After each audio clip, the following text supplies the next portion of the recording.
Well, it's been a couple of years, but I finally got some time to come down and work on the old CNC again. So here it is, all dusted off. I did a quick movement check, and everything seems to be running smoothly. So I thought I'd just run an old pattern, the one from the door sign that I made for my roommate for the theater room. Here's my old Sager laptop running Mach 3, and I've got the CNC controller that I got from Campbell Designs. So everything should be good to go. Let's see how it does.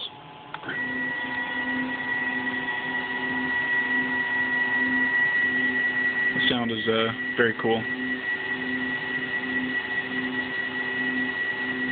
So I think this is the half-inch square end mill pass. So what it's going to do is remove a large amount of material with the bigger tool, and then prompt me for a tool change, and I'll switch it out for the smaller tools.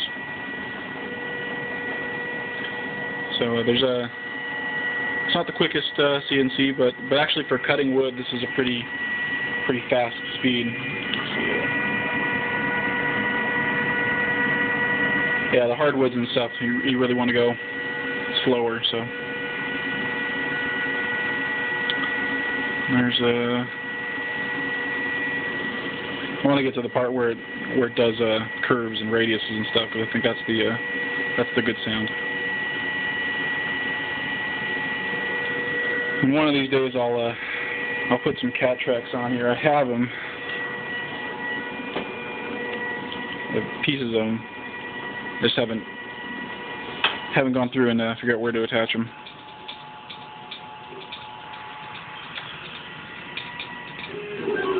Yep, there it is.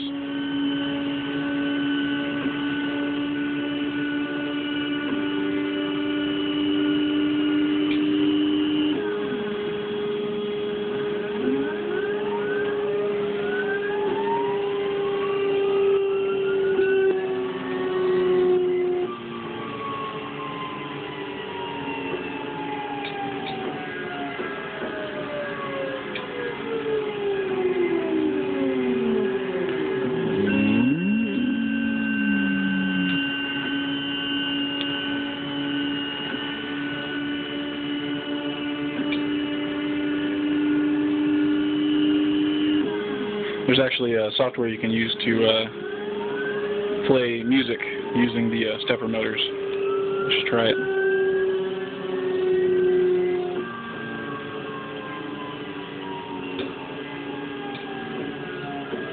I want to get to one of the parts where it does the back and forth.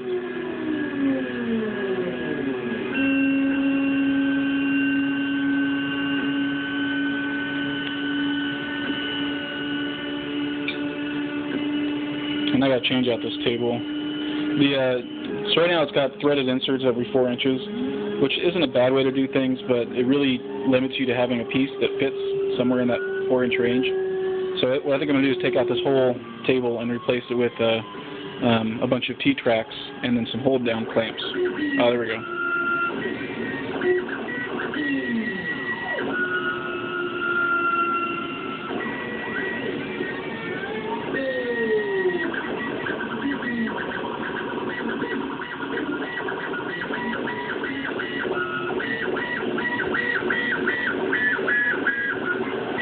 That's a good sign. Well, it looks like everything's working correctly, so I'm going to go ahead and shut it off. But, yeah, hopefully we'll get some projects going here soon. All right, take care.